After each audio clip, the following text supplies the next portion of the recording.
to venture into the unknown. The curiosity of a new unexplored place.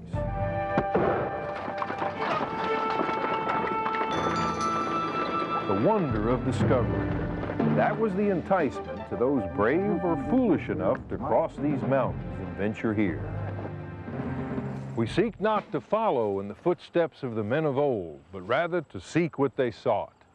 So wrote the philosopher Basho. The quest to climb the mountain, to find a new and better way is part of who we are. Unlikely explorers, adventurers all. Hi, I'm Bill Landry. Welcome to Heartland Tonight.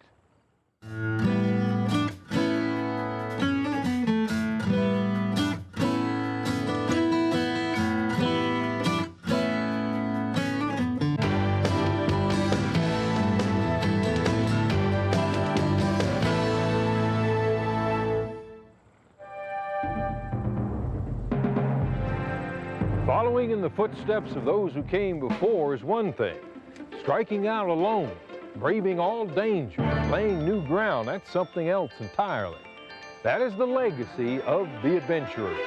In Heartland Tonight, we're striking out to exciting places and taking our camera along. Climb with us on horseback to the top of Mount LeConte. Explore a remote and savage place equal to its name.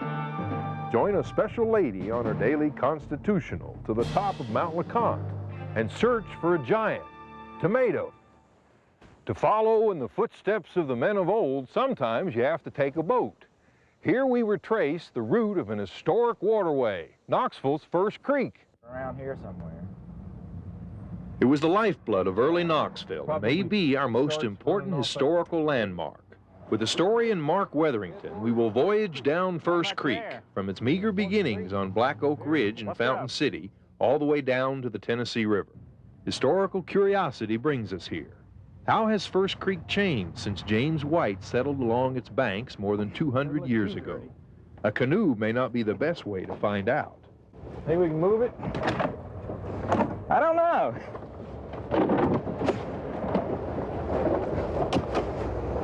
Ah, getting deeper. We're moving now, Mark. That's right. We're making time. Before there ever was a Broadway, First Creek was the main road to town. But it's obviously been quite a while since canoe traffic was taken into consideration. Oh, we're going under a bank drive-in window. Sheesh. I can't see anything. Soon we can see all too well, and the reason for the canoe becomes obvious. It gives us a different view of history, one we don't see from the street. You know, it's really hard to believe this is an historic creek. Looking at it today, families settled in this neighborhood and planted crops and tended livestock. In 1788, John Adair built a fort on the banks of First Creek where the Hills Shopping Center is now. That's right. There's a Long John Silver's here now. Here now, it's hard to imagine that the fort was on the banks of this creek. You can hardly see the creek from here, and yet the creek was very important. Settlers depended on it for water. Behind Northgate, we find high water. At the turn of the century, Whittle Springs Resort was located just off to our left. On this lazy summer afternoon, it seems little has changed since then on this stretch of the creek. Even a mile downstream, it still has its moments. Standard Knitting Mills reminds us of an age when factories lined the banks of the creek. They used the water. Use the water for power. Summit Hill. From this point on, First Creek is wrapped in concrete canyons. It's odd because in many respects, First Creek was Knoxville's first public park. This was a commons. The grassland stretching from the banks was set aside for the use by citizens to graze livestock. James White's fort in the state capitol once stood near its banks. But from here on, the business loop claims First Creek. Again until we get to the river. Finally, we reach perhaps the most historic location and our journey's end, the mouth of First Creek. This is where William Blount and 1,200 Cherokee gathered to sign the Treaty of Holston in 1791. It was an ideal location. First Creek running into the river here. This place was a natural basin, a natural amphitheater. This enlarged the eastern United States, sort of? Yes, it did. It moved the frontier westward, and it opened this area up for settlement, permanent settlement.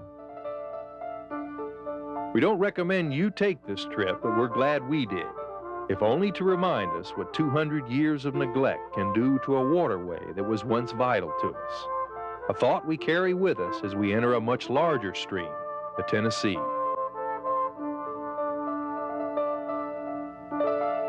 Mark Wetherington is now executive director of the Filson Society in Kentucky, but he assures us he's never had a greater adventure than First Creek. Coming up, climbing LeConte. Stay with us. The first time for anything is thrilling. Climbing a fabled mountain with the aura and charisma of Mount LeConte on horseback, that's something else again. It is an imposing sight, not like an Everest or McKinley, but the fascination is there nevertheless. Its summit is in the clouds like any proper mountains should be, but its roots go deep into the hearts of East Tennesseans. It is Mount LeConte, named for Joseph LeConte, a geology professor at the University of California. Joseph LeConte may have helped measure its height, but he never sat atop it. LeConte owes its fame and mystique to a rugged handful of East Tennesseans who did sit atop it and made it possible for the rest of us to do the same.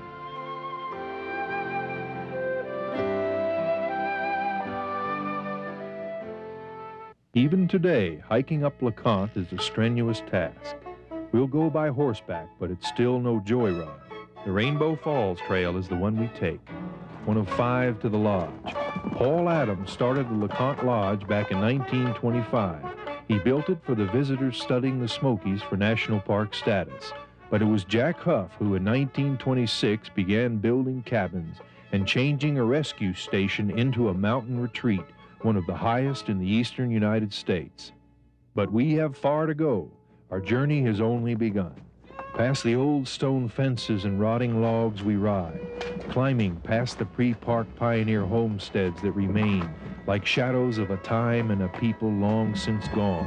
The second growth forest here reclaims it all in time. It was Huff who set the rugged standards along these trails. 15,000 miles on foot, up and down this mountain, 5.5 to 8 miles each way he traveled, sometimes making 2 and 3 trips in a day. The truth is, he even brought his mother up in a chair strapped to his lean mountain frame. Rainbow Falls is a beautiful sight, even in low water. Up toward our 6,593-foot destination, we press onward. It is quiet here. We rest to listen as the wind surrounds us, coming from every direction, whipping in and out of every ridge. Onward, higher and higher into the spruce fir forest as the mist sets in. At almost 5,000 feet, the weather stories are true. Rain, rain, Smoky Mountains are thy name. There are no crowds to greet us at the top, no flags waving, but the celebration is there nonetheless. It is within, offered to all who come to bathe in the passionate beauty of these Smokies. It is truly an elevation of the spirit as well as the body. From here, high above the Smokies on the top of Mount LeConte, you can get a feeling of what these mountains really mean to this land and its people.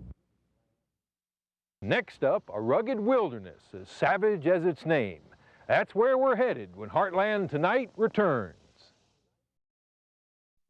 You're about to see a spectacular place on the Cumberland Plateau. It's what this land looked like to Native Americans. Our guide is the Dean of Adventuring Geologists, a teacher and as great a friend as the land he celebrated.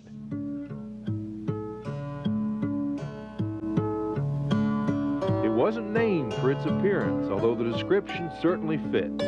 Savage Gulch was named for a group of families who shared their surname and this rugged earth in Grundy County.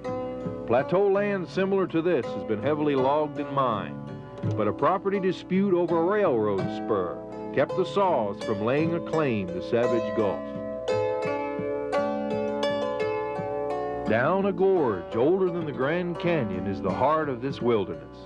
500 acres of virgin timber, the last remnants of our land as it once was. This country has not changed that much from the time the Indians saw it. As I was saying to you a while ago, I can imagine them sitting here where we're standing right now talking to each other, watching down the valley to see if anybody was coming. Perhaps use this place to offer a prayer to the Manitou. Researchers in the Gulf study what happens when nature is given a chance to evolve.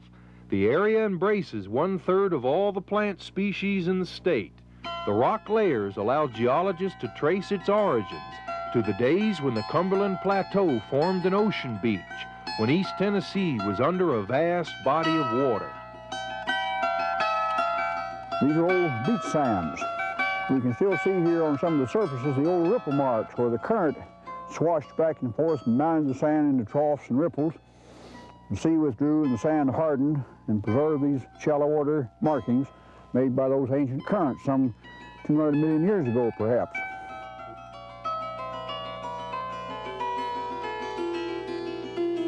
These imprints of ages past are preserved in sandstone, a persistent rock that confronts the forces of nature and comprises the flat tabletops of the plateau. But the softer limestone and shale is now deep within the Gulf, still being molded by the weather and the constant flow of Savage Creek. This is the result of millions and millions of years of erosion, largely by running water. Streams, creeks, rivers. The climate was colder and cooler in here throughout the year. Say back in the Ice Age, about 10,000 to 15,000 years ago, the stream had a much greater cutting capacity then than it does today. And this is what running water can do. This is what erosion is about. And it's kind of interesting to visualize this thing developing. Now, if we could come back in 20 million years, we would find the valley much wider.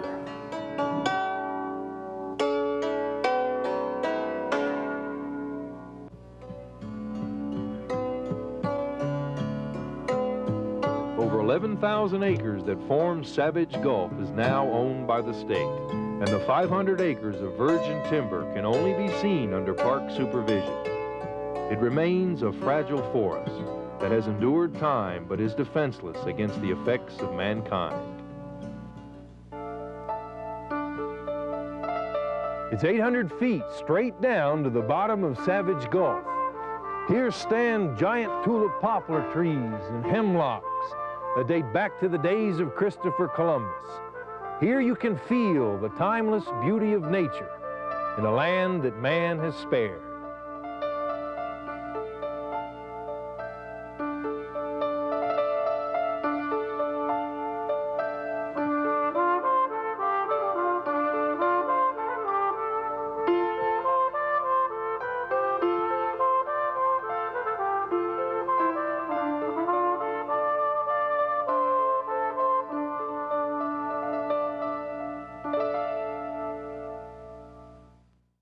Few have experienced what this next adventurer has.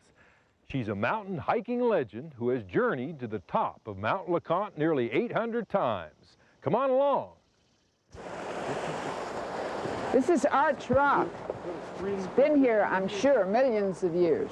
For more than 30 years, Margaret Stevenson has been on what she fondly calls her long walk. You know, some people walk for a goal. I don't do that. I just enjoy the walk. And the views, and the people. I enjoy my groups. Margaret seldom walks alone. Her hiking companions number in the thousands. Out toward Charlie's Bunyan, around Ambler Mountain there. You'll find no better guide in the Great Smoky Mountains than Margaret Stevenson. And then, in her daily walks, she's left her footprints on every trail in the park. this is the very hardest part. If you make this, then you'll be able to go all the way. See? This is Allen Cave Bluff. This is your favorite trail? My favorite, by far. Why? Well, it's just so dramatic all the way, don't you think it is? At 76, Margaret tackles a mountain with greater vigor than folks half her age. This is her 362nd hike to the top of Mount LeConte. Why do you keep coming? Because of the beauty of it. It just has a fascination for me, the whole mountain. This I think is the prettiest spot on the whole trail. Look how much you can see. This daughter of missionaries, whose late husband was a minister, the mountains have become her spiritual church. I say this, and maybe it sounds dumb to people. I feel the presence of God in my life when I'm in these mountains. I feel it in church also, but I feel it here all the time. The biggest change over the years up here, what do you think that would be? These trees. This is disturbing. The woolly aphid has been merciless on top of LeConte.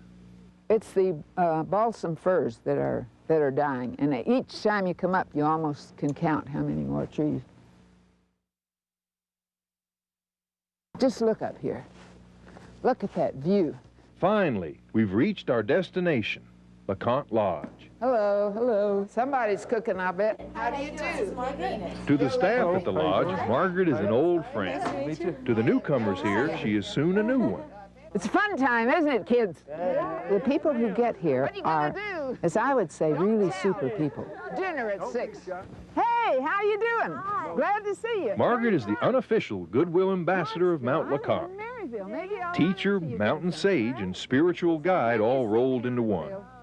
Telling people what the wildflowers are, and telling them about these trees, telling them the changes I've seen. If that's teaching, all right, I teach, but it's just a sharing of knowledge, maybe, sharing of joy. That's what I like. It could be that Margaret Stevenson's long walk will never end. See you later, because folks. for her, the journey itself is the ultimate destination. I just think this is so beautiful. We had quite an adventure on the trip you just saw. I'll tell you about it in a moment. But first, the search is on, and we're going to join in. We're hunting for the biggest and the best. Tomatoes, that is, when Heartland Tonight returns.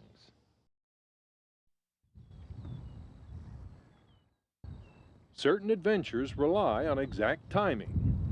And waiting for a perfect day does have its rewards when the wing meets the wind.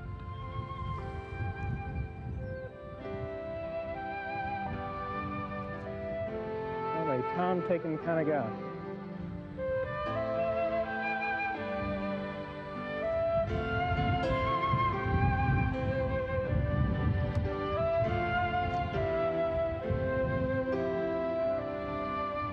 Clear.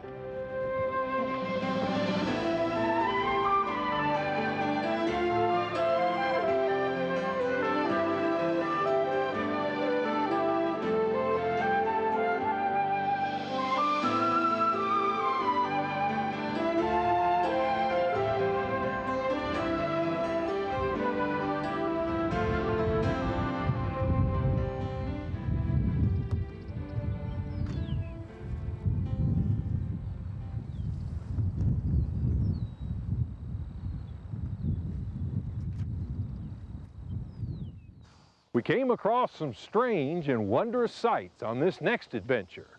You're about to get a taste of the fruits of our search. Big tomatoes is good. But you gotta like tomatoes. You think you grow the biggest tomatoes in this county? I'd probably have every tomato grower in Anderson County to whip if I said that. Do you do anything special to yours? Tomatoes? Lord, no. They'll run your life at the end of the summer. A few weeks ago, you couldn't get rid of them. Homegrown tomatoes were everywhere. But where were those big tomatoes? The big beefsteaks and supersonics, the monster maters. We're looking for big tomatoes. I wish you could have seen them 3 weeks ago. Now that one right there is a good one. That'll go 2 pounds. It wasn't so long ago any tomato was thought to be poisonous. Yeah. But thanks to That wouldn't Thomas miss it far, Jefferson, Bill. I've this seen South too many of American them this native is year. the only reason some people bother to grow a super garden. And they'll try anything to grow big tomatoes. I'm having trouble with birds. And this is part of one of my wife's old pantyhose. Well, it seems to work. Besides big tomatoes, Ernie Griggs has other garden oddities, like this cantaloupe nesting inside a rabbit cage. And the other day I come out here and I moved these weeds back, and lo, I'd caught something that I hadn't expected. I'd caught a cantaloupe in that thing. Here's a big tomato that lives up to its name, the mortgage. There was a guy named Radiator Charlie that had no plant breeding experience, and I guess he decided one day he wanted to form a new tomato, so he just found back in the 40s the biggest tomatoes he could find and planted them and cross-pollinate them, and done that for about 6 or 7 years to stabilize this variety. And he paid off the mortgage on his house in 6 years selling tomato plants. So. Tastes good? You bet. The bigger the better, some say. So when people tell you that big tomatoes, oh, I don't like those old big things, they're not good, well, they're just talking to hear themselves rattle. Love apples, we used to call them. Seems the name comes from a Spanish phrase, apple of the Moors. To the romantically inclined Italians, it sounded like amore, love apple. For years, people thought tomatoes were an aphrodisiac.